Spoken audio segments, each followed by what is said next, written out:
একটা নির্বাচনী জনসভা চলছে। জনসভায় দর্শক হিসাবে উপস্থিত রয়েছে, দর্শক সারিতে রয়েছে কয়েকটা মুরগ আর মুরগি। আর অতিথি যেখানে বসেন মঞ্চে সেখানে বসে আছে শিয়াল পণ্ডিত। বিষয় হচ্ছে গিয়ে জঙ্গলে নেতা নির্বাচন করা হবে, তাই তারা একটা নির্বাচনের ব্যবস্থা করলো, গণতান্ত্রিক জঙ্গল সমাজ আর কি। তো এখানে প্রার্থী হয়েছেন গিয়ে শিয়াল পণ্ডিত। উনি ইতিমধ্যে বিভিন্ন সম্প্রদায়ের সাথে, বিভিন্ন প্রাণী সম্প্রদায়ের সাথে মিটিং টিটিং করেছেন, নির্বাচনী ওয়াদা টোয়াদা দিয়েছেন, যা দেয়ার সবগুলোই করেছেন।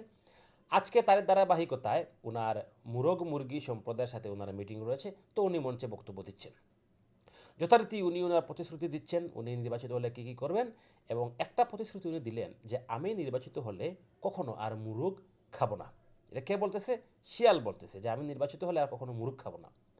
এই কথা শুনে মঞ্চের সামনে যারা দর্শক সারিতে ছিলেন, মানে মুরগ মুরগি, তারা অত্যন্ত খুশি। তো এই খুশির ঠেলায় তারা কী করলো, নির্বাচনের দিন বিশাল ভোটে শিয়ালকে নির্বাচিত করে দিল। তো এখন শিয়ালের ক্ষমতা বেড়ে গেল। শিয়াল আগে আপনার নির্বাচিত ছিল না, এখন নির্বাচিত প্রতিনিধি। যত দিন যায় শিয়ালের স্বাস্থ্য ভালো হয়, শিয়াল দেখতে আরও নাদুস নুদুস হচ্ছে, আরও সুন্দর হচ্ছে। আর এইদিকে জঙ্গলে মুরগির সংখ্যা কমা শুরু করেছে।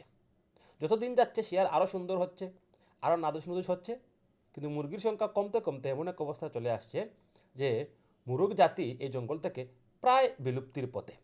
এটা তো হওয়ার কথা ছিল না। এটা কেন হলো? বুঝলে বুঝপাতা, আর না বুঝলে তেজপাতা। কথা হচ্ছে সবসময় শিয়ালের দোষ থাকে না, অনেক সময় মুরগির দোষও কিন্তু থাকে।